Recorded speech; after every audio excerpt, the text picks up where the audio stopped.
Good afternoon, everyone. This is Jen and İskit, and you're watching What's New, What's News. Yes, today we have a extraordinary situation as our local election is upcoming, and that's why we are broadcasting today, Friday at noon, and we didn't do any kind of live session yesterday, but we have a distinguished guest today for the upcoming local elections in Türkiye. So let me invite Berk Esen. Welcome, Mr. Esen. How are you? I'm doing okay. Thanks for having me. Thank you for joining us today. I know your schedule is very busy, but thanks for accepting my invitation and coming to this discussion, because today we will discuss the upcoming Turkish local elections in Turkey. It will be on March 31st, and this time it is a little bit intense to maybe evaluate the elections, because especially with the Istanbul, there's a huge battle in between ruling party, President Erdoğan, and also with the opposed party, Ekrem İmamoğlu. So we will discuss what is the situation for this both candidates. I mean, Murat Kurum for Istanbul, but everyone is discussing that this is a battle between President Erdoğan and İmamoğlu, and Murat Kurum is only an element of the political campaign of this local election. So what are your thoughts about it? What is the chance of İmamoğlu this time in Istanbul for the second time he will win Istanbul, or what is your insight of that? I think under normal circumstances, this should have been a very easy race for the government, because, of course, the ruling alliance that is composed of AKP and the Turkish ultranationalist MHP has remained intact after the recent presidential elections, whereas the opposition alliance disintegrated. And so in the Istanbul race, the ruling alliance has nominated one joint candidate, that is Murat Kurum, who is running against not just Ekrem İmamoğlu, but a large field of candidates who are nominated by different opposition parties. And considering the fact that Erdoğan retains his popularity, has recently won the presidential elections, and the ruling alliance controls a significant majority in the parliament, all the and that this is increasingly an authoritarian regime where the incumbent is favored. This should have been an easy race. But looking at pretty much all the opinion polls that I've seen so far, it seems to be a closely contested race. And in fact, Ekrem İmamoğlu, the CHP's Istanbul candidate and the current mayor, seems to be slightly ahead of Murat Kurum. And I actually think that going into this election, Ekrem İmamoğlu holds some advantages over Murat Kurum. Well, first of all, he is the incumbent mayor of Istanbul, enjoys enormous name recognition, and I think has governed Istanbul fairly well, considering the fact that Istanbul's municipal resources has been constrained, severely limited by the government. The Istanbul municipality government has come under strong pressure by the ruling elites, and that its financial resources has also been depleted as a result of the pandemic. I think İmamoğlu has done a fairly good job of maintaining the quality of municipal services, as well as increasing investments in various different areas that appeal to the Istanbul electorate, ranging from an increasing wave of subway construction to social assistance programs offered to the needy, to all sorts of also some new services such as making public transportation free for young mothers and so on. And I think at a time of economic downturn, all of these different municipality services that are provided by the Istanbul local government have increased the popularity of Ekrem İmamoğlu. And as a politician, he has a warm personality. He's very charismatic, and he can really appeal to and ideologically heterogeneous voters of Istanbul, which he needs. And so that's why so far he seems to be doing a good job. And unlike most other opposition politicians, he can actually go beyond the electoral base of his own party and appeal to a broad set of voters. In the case of Istanbul, it seems that he commands a high level of support among both some Turkish nationalists as well as Kurdish voters, in addition to traditional CHP base. And so because of all these factors, despite the fact that the ruling alliance remains united, supports a joint candidate, whereas the opposition field is very much divided between different candidates, Ekrem İmamoğlu is the favorite in this election. And I think he does have high chances of winning the race. Yeah, all the opinion polls are, showing the results neck to neck, I would say, but the possibility of İmamoğlu's winning is kind of, I think, 60% to maybe 40% in between. I mean, this is the observation of my perspective as well, because in Istanbul, İmamoğlu has this, as you said, has this charismatic and sincere and warm approach to his voters. So I think this is very important. And also, we have witnessed some of the funny scenes of Murat Kurum, as well as he tried to. I mean, some critics said he tried to copy İmamoğlu's behavior, like dancing or reading a poem or any kind of influencing elements of that. But I think the result is not working in this way. But I read an interesting comment from Konda Research, actually. And the director of Konda actually highlighted the significance of President Erdoğan's potential last-minute strategies in Istanbul elections. What are your thoughts on the potential impact of such strategies on the electoral dynamics? Because now we have seen in Ankara, it is a little bit, clear picture that probably Mansur Yavaş will, from opposed party CHP, he will win Ankara. But for Istanbul, it is different. And now it seems like they are organizing big rallies in Istanbul, in Ankara, all the big cities. And seems like President Erdoğan will join for the rallies as well. What's your thoughts on that? Well, that was exactly the electoral strategy enacted by President Erdoğan in the 2019 local elections. In fact, Erdoğan campaigned heavily on the ground to win the municipal races in Istanbul and Ankara 5 years ago. And that strategy of mobilization may have, at the end of the day, increased the pro-government candidates' vote share.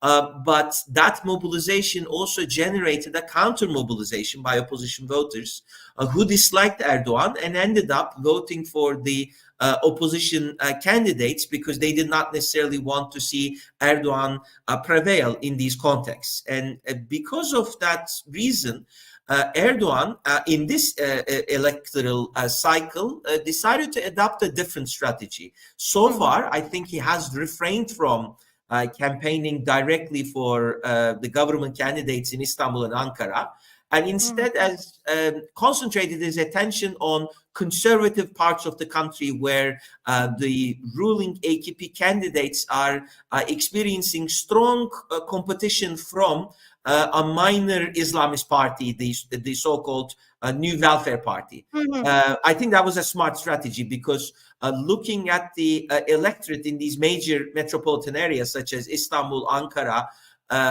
since the 2017 referendum, the pro-government vote gets the minority share, and that the anti-government or the anti-Erdoğan vote share surpasses the pro-government electorate in both of these cities. In the 2017 constitutional referendum, the no vote the no camp got more votes than the yes camp. In the 2019 local elections, the opposition candidates won the municipal races in both cities.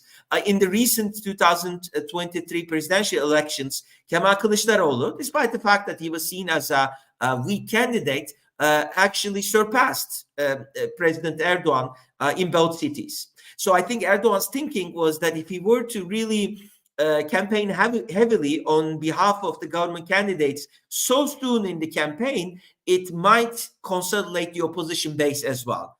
And unlike the 2019 local elections, where in both cities the CHP candidates obtained support from various other opposition parties, this time around the opposition is divided. So Erdoğan really does not want to consolidate the opposition base. So my understanding is that only in the final week we're going to see Erdoğan campaign directly for Istanbul and Ankara candidates. I think Erdoğan is going to hold a large rally in Ankara on the 23rd of March. 23rd of March. I have to check when the rally will be in Istanbul, but probably in the final week he's going to campaign heavily in both cities. And I think how much, how heavily he will campaign in both cities will really depend on how divided the government base will be. I think it really comes down to the it will come down to the level of electoral support that this minor Islamist party is expected to get according to opinion polls.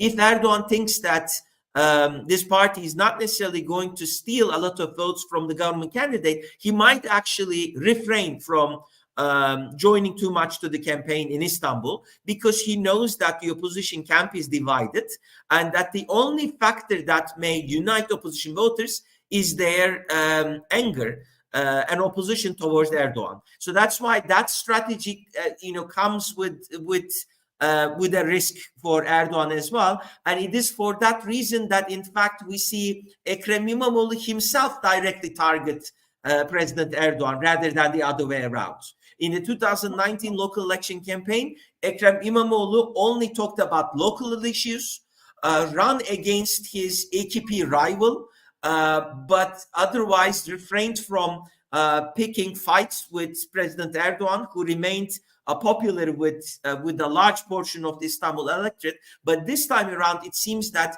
İmamoğlu is trying to take on Erdoğan directly so that he could mobilize the entire opposition camp, which he knows to represent a bigger portion of the Istanbul electorate.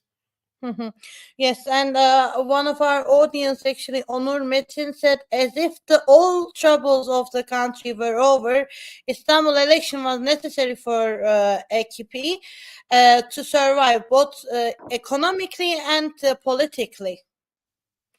Yes, I really agree with that. I think this is a kind of a clear picture for the ruling party. Speaking about new welfare, when I joined an interview, Metropole Research, the director Özer Sencer, he said the new welfare's votes are very important and significant. Who will win this battle in between Erdoğan or İmamoğlu? And he says that, well, according to the February opinion polls, because I haven't seen whether he has released March research opinion polls, but according his February polls, he said that at least 5 points of New World Party will involve with the election, and whether their voters will decide they will go with Erdoğan 2.2, or they have a sympathy of İmamoğlu because of his work, 2.8, he said. So even though the ruling party is campaigning against new welfare, not like that, but using the media outlets, targeting it a little bit on the different way. What's your thoughts about that?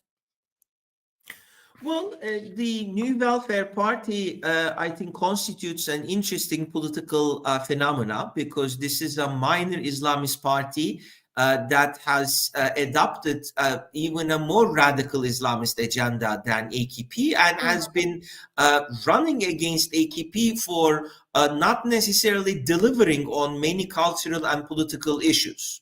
But at the same time, they have also adopted a rather populist discourse referring to the economic grievances felt or experienced by low-income voters, especially living in major cities of Turkey. And of course, at a time of economic downturn, I think many of their criticisms really generate a lot of support, not so much among the entire opposition camp, but rather within a certain segment of the AKP base.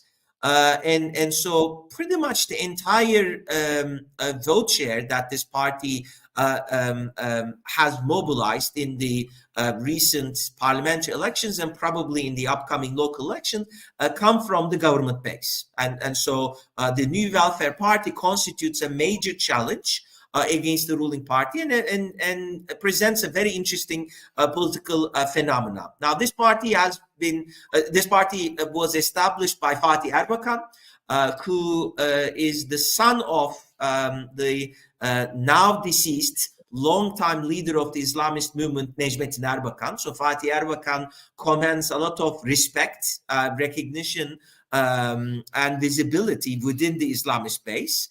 And I think as a young politician, he's still in his mid-40s, if I remember correctly, he can really appeal to a young generation of conservative voters who at one point or another voted for AKP, probably benefited from the AKP's political and economic agenda, but are not really happy with the direction that the country has taken over the last few years. Maybe they disagree with the government on some cultural issues because they feel that they entertain even more radical Islamist positions, but they're also especially unhappy with the economic situation, and so they are really fed up with the growing corruption and incompetence within the government circles. They may not necessarily vote against President Erdoğan at presidential elections, but at the local level, when the stakes are not so high, I think some of these voters are looking for alternative options. Because they are very pious, they will not necessarily contemplate voting for the secular main opposition, CHP. So they will not vote for instance, Ekrem İmamoğlu in the Istanbul elections.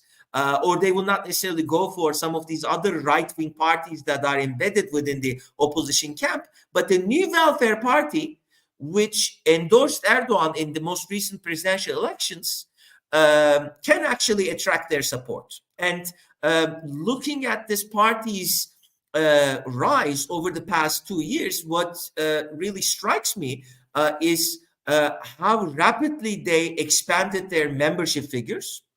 So they gained almost 200,000 new members, and have come close to surpassing the 500,000 member limit. And if they were to do that, they will become the third largest political party in the country.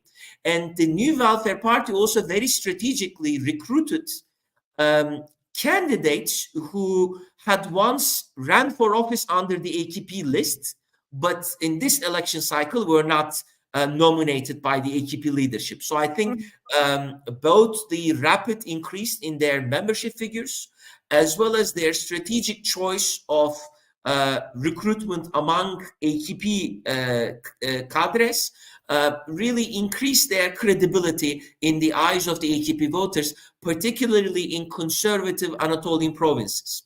Now, at the end of the day, the New Welfare Party may not end up obtaining more than 3 or 4%, 4% of the vote share in Istanbul and Ankara, because here conservative voters realize that only the AKP or the CHP candidates have reasonable chances of winning the election. So they will probably go with the AKP option because they don't want the CHP candidate to prevail. But in conservative provinces where CHP does not necessarily command much of a support, and the real competition is between AKP and MHP, so an Islamist party and an ultra-nationalist party, the New Welfare Party may actually siphon substantial number of votes and end up maybe winning in some key races, and may cost AKP the election in other places.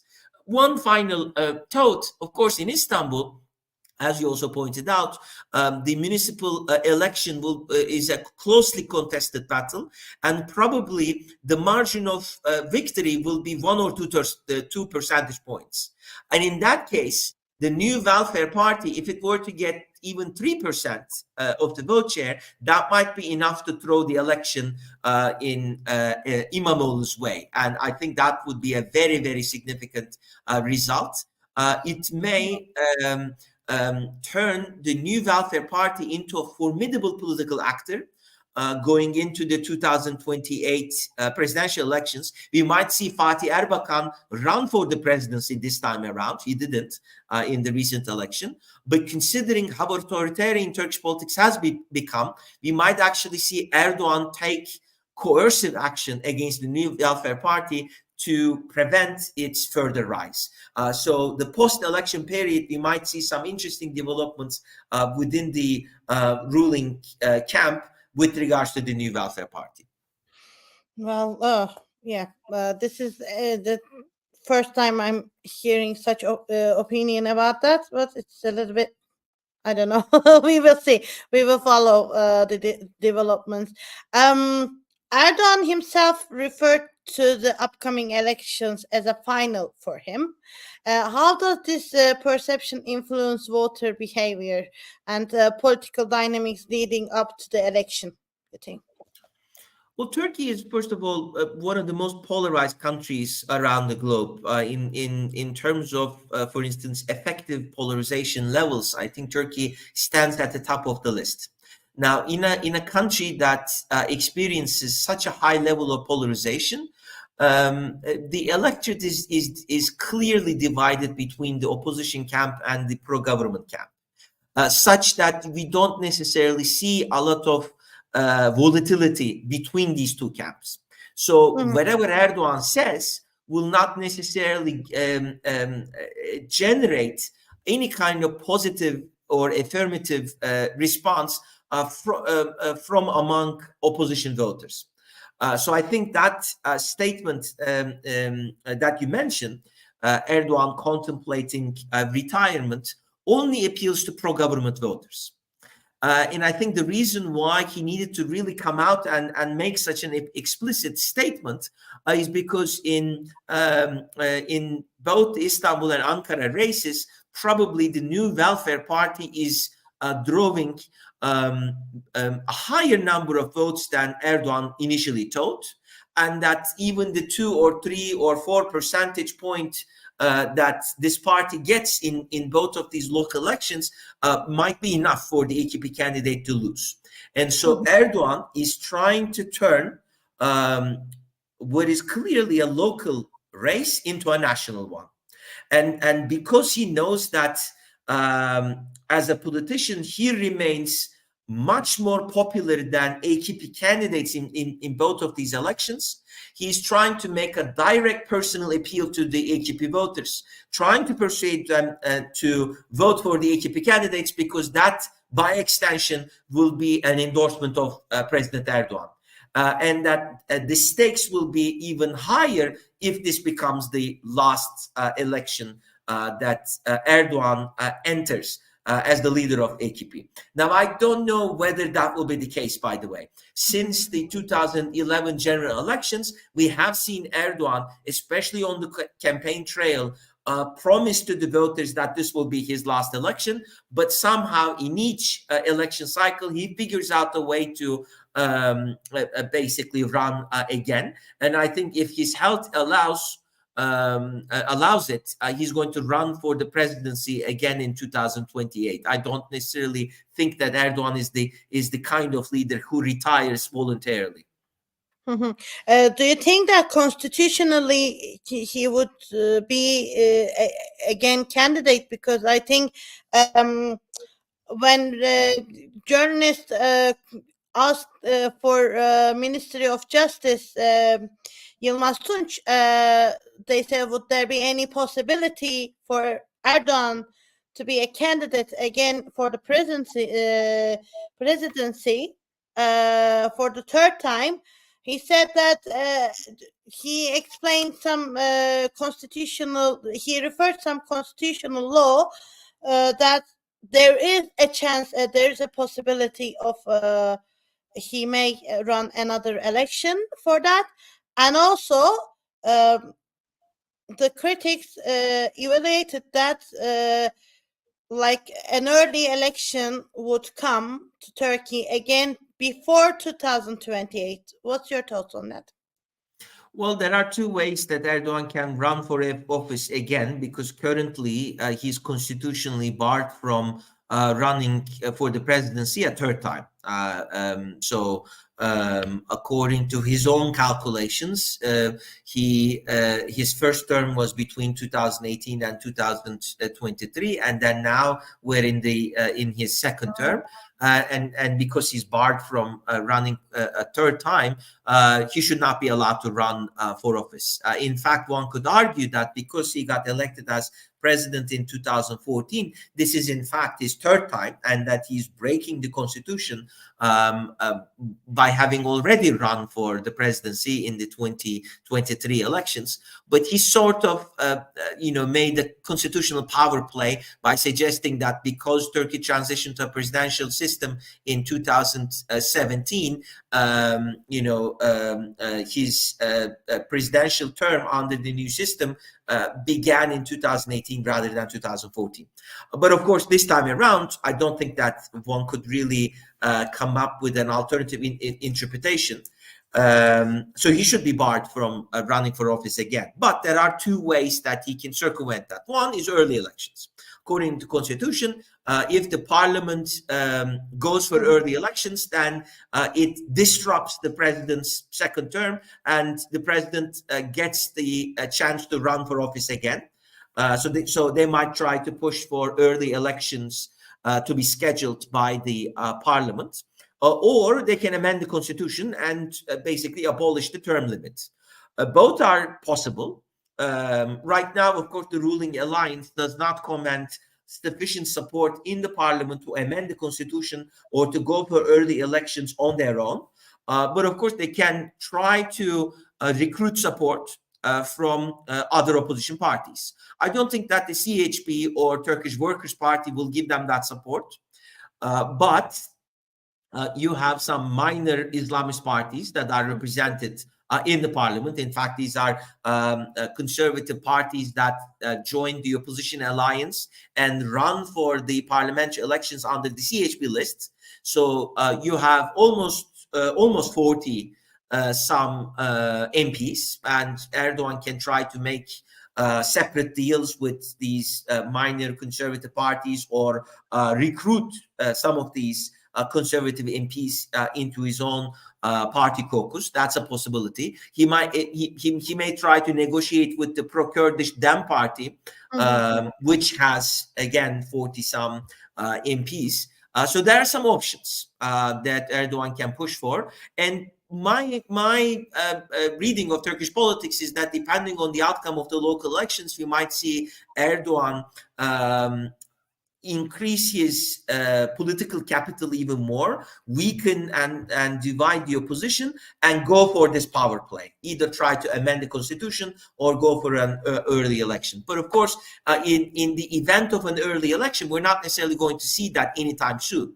So the early election will probably be scheduled for 2027 or early 2028, so that Erdogan will be able to cover much of his presidential term and then go for another 5-year term, as opposed to try to schedule early elections next year. I don't think that that's a realistic option. And regardless of the outcome of the local elections, I don't expect or anticipate early elections anytime soon.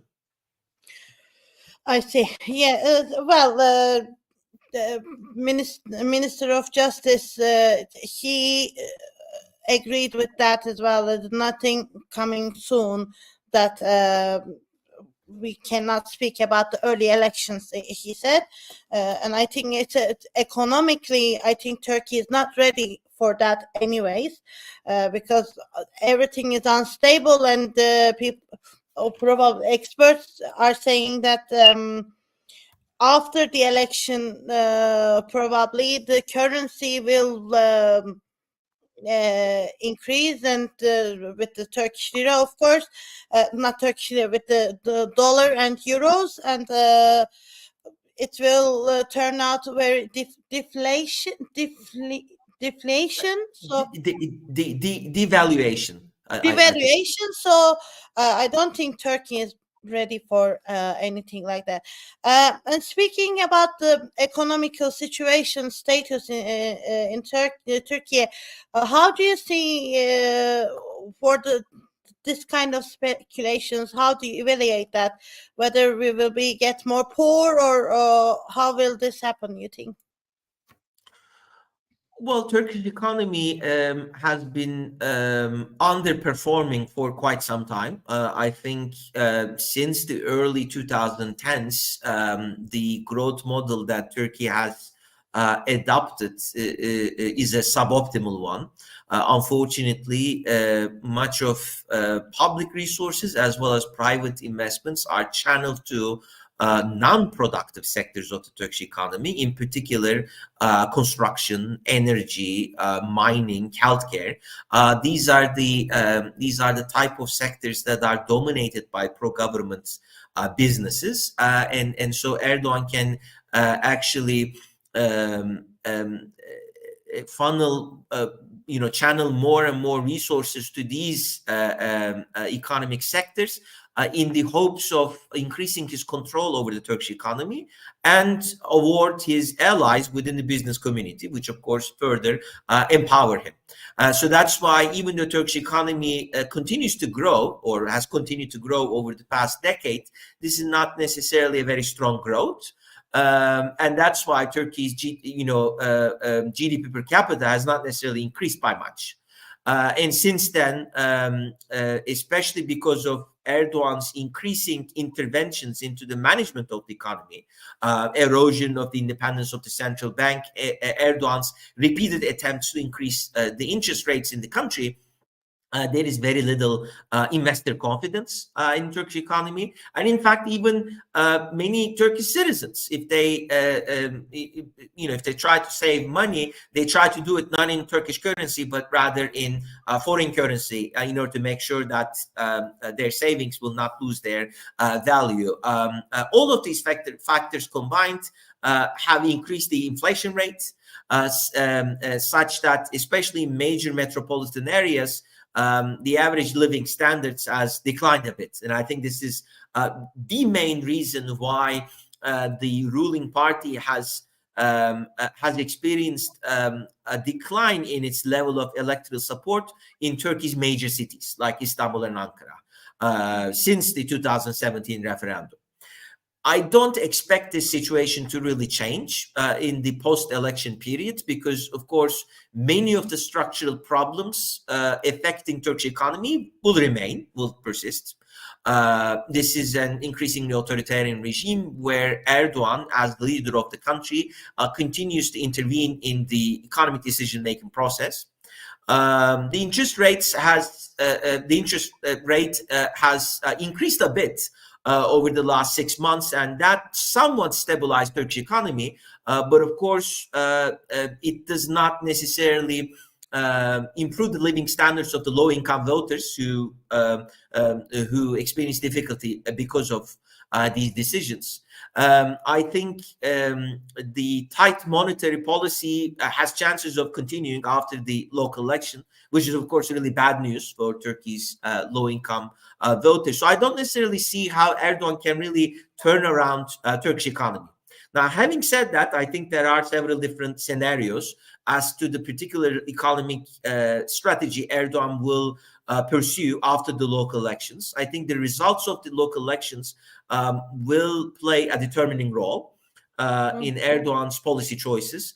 If the ruling party manages to win in major metropolitan areas such as Istanbul and Ankara, then, of course, the opposition parties will be in disarray. We're going to see them lose much support in the post-election period. If Erdogan, Mr. Esen has gone, does not experience strong resistance from opposition parties, he may decide to continue with tight monetary policies to at least stabilize the economic situation. In the event of a government defeat in these areas, then we're going to see, especially the main opposition party, stabilize, consolidate its base, and increase its support.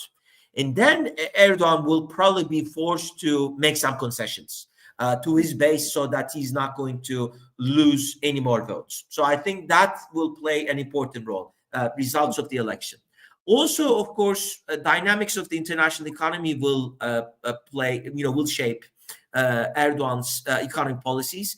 If we see the US Fed decrease the interest rate, it seems that will be the case, then, of course, Turkey may have easier chances of attracting, borrowing money in the international markets because, of course, it will not be so profitable to invest in Fed bonds. There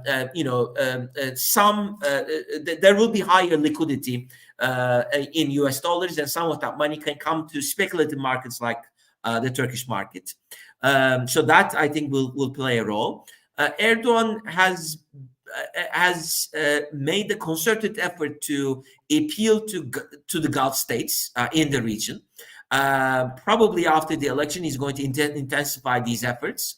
If he can find a way to lure some funds, some financial support from the Gulf states, that might be sufficient for Erdogan to stabilize the Turkish economy. And in that case, he will probably continue with a less tight monetary policy because he will have gained the necessary funds to increase discretionary spending and sort of distribute money to his supporters. So I think those three factors will shape the type of economic policies that will be adopted by Erdogan after the local elections. Thank you, Mr. Esen. While I'm taking your last words, I will also mention, I forgot to mention again for my audience, if you have any questions, please drop your message to the chat box while we are hearing Mr. Esen's last words, and then we will come to the closure. Yes. Anything you would like to add, you can add now, Mr. Esen. Well, maybe a couple of points, especially regarding the ruling party's electoral prospects in the upcoming local races. Well, first of all, I think Erdogan, because of the fact that Erdogan monopolized power within the ruling AKP,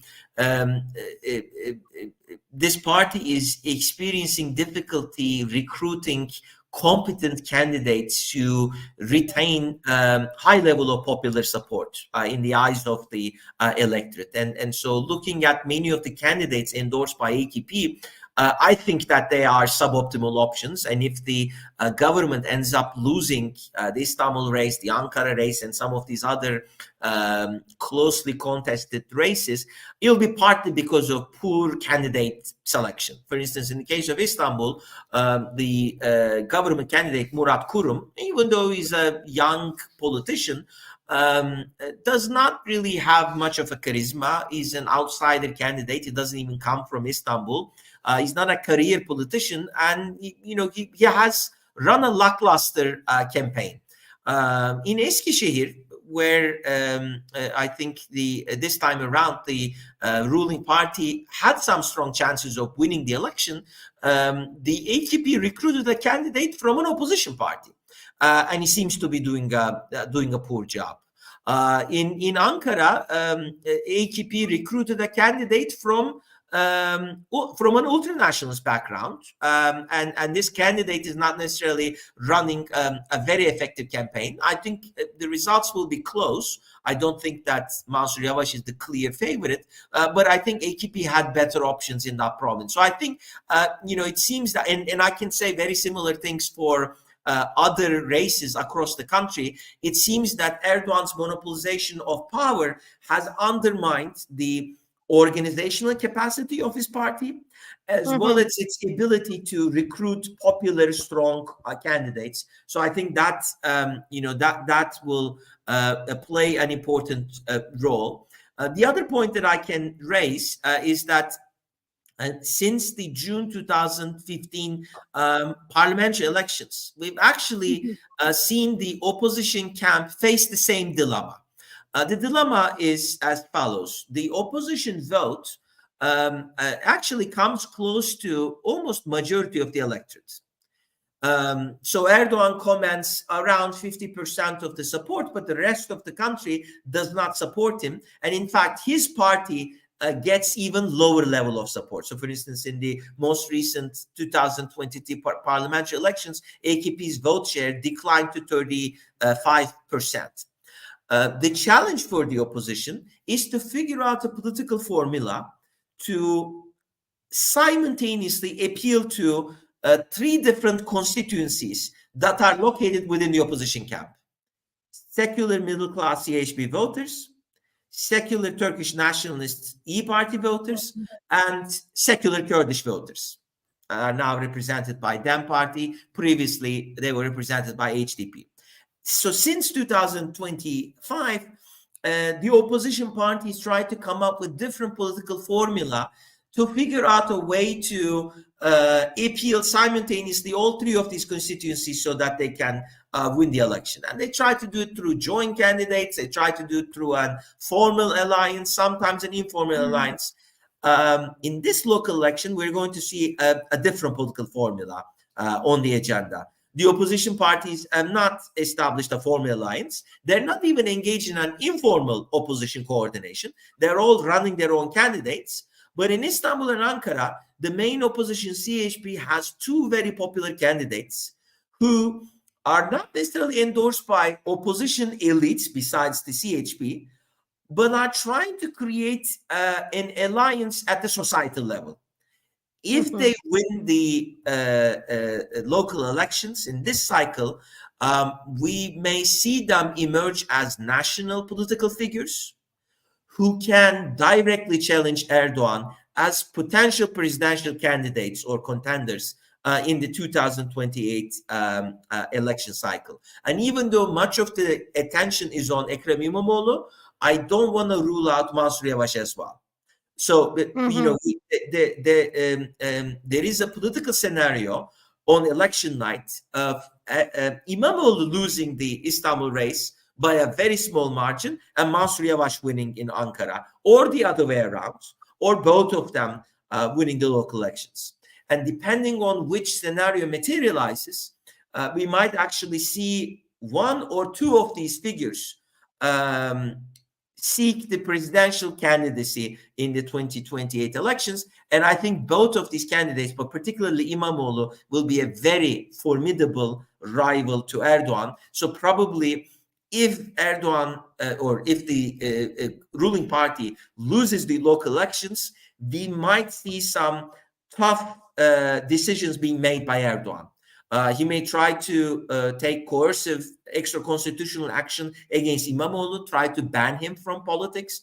But of course, that comes with other set of challenges. We might see Erdoğan go after the New Welfare Party to make sure that the rise of this party is stopped.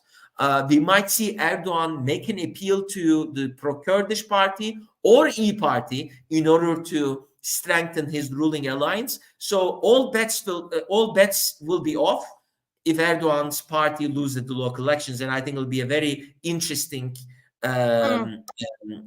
interesting political situation to follow. Well, yes, definitely it will be interesting, and I think everyone will hold their breath to follow the results of the local elections on March 31st.